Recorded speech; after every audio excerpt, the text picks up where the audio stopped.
আমরা নয় আমি। শহরের বুক চিরে একটা পেল্লাই চওড়া রাস্তা বয়ে গেছে শহর ছাড়িয়ে অনেক দূরে। রাস্তার দুপাশে ছায়াবহুল গাছ যেন আকাশ ছুঁয়েছে। পথের দুপাশে ফুল ফলের বাগানও প্রচুর। হাওয়া দিলে রাস্তার দুপাশে গাছ থেকে অজস্র শুকনো পাতা ঝরে। পাতা ঝরে ফল ফুলের গাছ থেকেও। রাশি রাশি শুকনো পাতা পড়ে থাকে রাস্তার ধারে। এই পথ ধরেই দুজন মানুষ হাঁটছিল। পূবের দিক থেকে তারা হেঁটে আসছিল শহরের দিকে। নিজেদের মধ্যে কথা বলতে বলতে তারা পথ চলছিল। হঠাৎ তাদের রাস্তার ধারে জমে থাকা শুকনো পাতার দিকে নজর পড়ল। সেখানে পড়ে আছে একটা ঝকঝকে কুড়ুল। পথ চলতি দুজনের মধ্যে একজন রাস্তা থেকে নেমে চলে গেল জমে থাকা শুকনো পাতার রাশির দিকে। তারপর সেখান থেকে হাতে তুলে নিল কুড়ুলখানা। সেটি তুলে নিয়ে তার সঙ্গীকে বলল, দেখো আমি একটা জিনিস কুড়িয়ে পেলাম। সঙ্গী তাকে চটজলদি জবাব দিল, আমি কুড়িয়ে পেলাম বলছো কেন? বলো আমরা কুড়িয়ে পেলাম। ভেবে দেখো, সেটাই বলা উচিত নয় কি?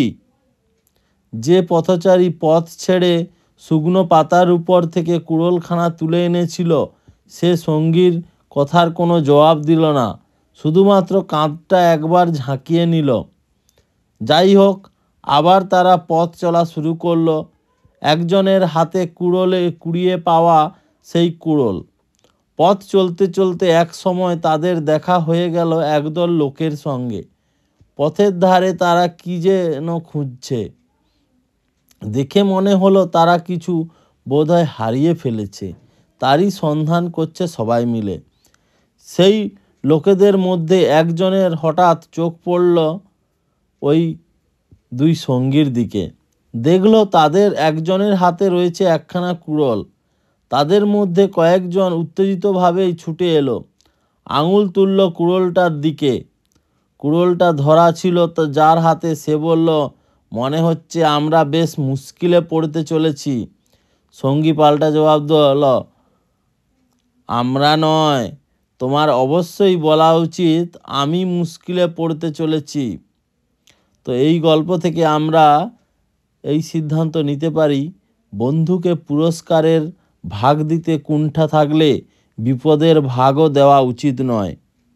তো বন্ধুরা, গল্পটি ভালো লেগে থাকলে অতি অবশ্যই চ্যানেলটি সাবস্ক্রাইব করবেন এবং লাইক কমেন্ট শেয়ার করতে ভুলবেন না।